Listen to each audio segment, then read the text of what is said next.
ముఖ్యమంత్రి రేవంత్ రెడ్డి ఫోన్ ట్యాపింగ్పై లీకులతో కాలక్షేపం చేస్తున్నారని మాజీ మంత్రి పొన్నాల లక్ష్మయ్య ఆరోపించారు.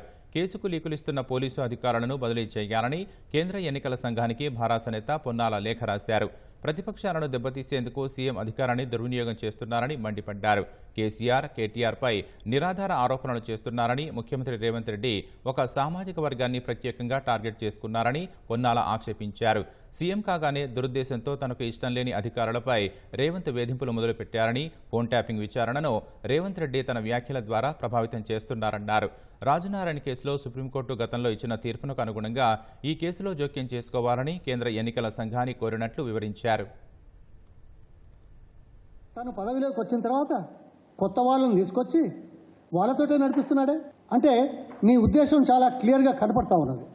ప్రతిపక్షాన్ని దెబ్బతీయడానికి, ఆరోపణలతో కాలం గడిపి ప్రజలతో ఓట్లు దండుకోవడానికి పార్లమెంట్ ఎలక్షన్లు చేస్తున్నావు. ఎవరితోటైతే ఎవరి మీదనైతే మాట్లాడారో వాళ్ళనే ఉపయోగించుకొని వాళ్ళ మీద ఆరోపణలు చేసేటువంటి పరిస్థితి, కేసులు పెట్టే పరిస్థితి చూస్తే చాలా బాధగా ఉంది. ప్రభుత్వ పరంగా ప్రకటనలు కాకుండా లీకేజీలు మాత్రం. దమ్ము ధైర్యం ఉంటే అధికారికంగా ఎందుకు రావట్లేదు?